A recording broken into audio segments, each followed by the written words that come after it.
কৃষ্ণমতী ভক্তমণ্ডলীরা, আজ আমরা আলোচনা করব গীতার ৪র্থ অধ্যায় অর্থাৎ জ্ঞানযোগের ১১ নম্বর শ্লোকে। সেখানে ভগবান বলছেন, যে যথা মাং প্রপদ্যন্তে তাংস্তথাইব ভজম্যহম মম বর্তন্তে মনুষ্য পাত্র সর্বস্ব।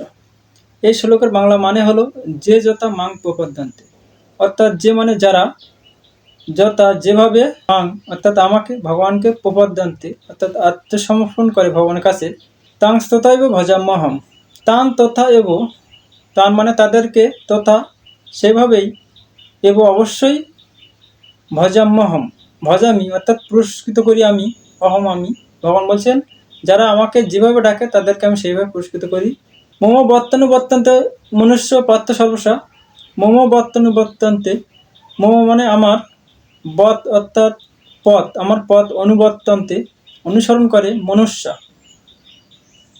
মানে মানুষ, পার্থ বলছে হে পার্থ, মনুষ্য সর্বস্ব মানে সর্বতভাবে, সর্বতভাবে সমস্ত মানুষই আমার পথ অনুসরণ করে পার্থ, কিন্তু যারা যেভাবে অনুসরণ করে আমি তাদেরকে সেইভাবে পুরস্কৃত করি। তো এই কথার মানে হলো, বা এই শ্লোকের মানে হলো, ভগবান বলছেন প্রকৃতির ৩ গুণ অর্থাৎ সত রজ তম গুণে যারা যেভাবে ভগবানকে ডাকে তারা সেই গুণ অনুযায়ী ফল পায়। শতগুণ অর্থাৎ যারা দেবদেবীর পুজো করে, দেবদেবী ভগবান নিজেই দেবদেবীর রূপে অবস্থান করে, একে অধিদৈবম তত্ত্ব বলা হয়, ভগবান বলেছেন গীতায়। এবং যারা দেবদেবীর হিসাবে ভগবানকে চান তারা স্বর্গসুখ প্রাপ্ত হয়, সাত্ত্বিক লোক। তাই ভগবান ঠিক এই শ্লোকটির পরের শ্লোকে অর্থাৎ ১২ নম্বর শ্লোকে বলেছেন, সমস্ত পৃথিবীর মানুষ দেবদেবীর পুজো করে, তারা সকাম কর্মের ফল কামনা করে এবং তারা শীঘ্রই সকাম কর্মের ফল প্রাপ্ত হয়। অর্থাৎ দেবদেবী বিভিন্ন ভোগ্যবস্তু বা প্রাকৃতিক সম্পদ মানুষের জন্য প্রেজেন্ট করে, তো সেই প্রাকৃতিক সম্পদ এবং সর্বসুখ তারা চায়। তো এছাড়া রাজসিক গুণের লোক, রজ কামনা বাসনা নিয়ে যারা জীবনযাপন করে, তারা মনুষ্য এই কর্মলোকে বা মর্ত্যলোকে আবার তারা জন্মগ্রহণ করে। এবং তামসিক লোক অর্থাৎ যারা নিদ্রা আলস্য প্রমাদের মধ্যে থাকে, তাদের জীবনে প্রথমেও সুখ থাকে না এবং শেষেও সুখ থাকে না। অর্থাৎ যারা নেশা, খুন, জখম, লুটপাট, অজ্ঞানের মধ্যে দিয়ে থাকে, তারা